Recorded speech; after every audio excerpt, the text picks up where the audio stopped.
வெளியூர் பயணமா ரிசர்வேஷன் கிடைக்கலையா படிக்கட்டு ஏறி இறங்க ரொம்ப சிரமமா இருக்கா டிராப் டாக்ஸி புக் பண்ணுங்க ஒரு வழி கட்டணம் மட்டுமே டிராப் டாக்ஸி এঙ্গুম எப்போதும் বিষয়ে আমরা নিন্দা জ্ঞাপন করছি এবং সুষ্ঠু তদন্ত দাবি করছি এবং আপনাদের কাছে আমাদের প্রতিক্রিয়া আরো বিস্তারিত আমরা গণমাধ্যমে দেব।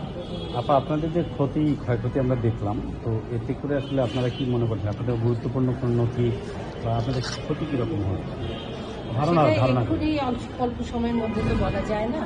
যথেষ্ট ভাঙচুর হয়েছে, আপনারা নিজেরা প্রত্যক্ষ করেছেন।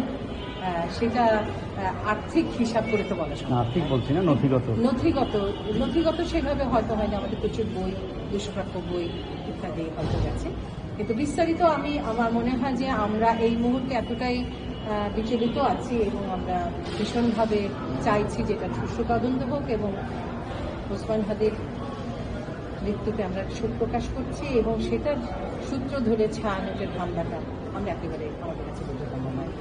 সেই বিষয়টি সুষ্ঠু তদন্ত হোক এবং এই হামলার নিন্দা জানাচ্ছি। উদ্দেশ্য বিষয়টা তদন্ত সাপেক্ষ, কাজে এটা তো আমি বলতে পারি। ঠিক আছে, ধন্যবাদ সবার কাছে।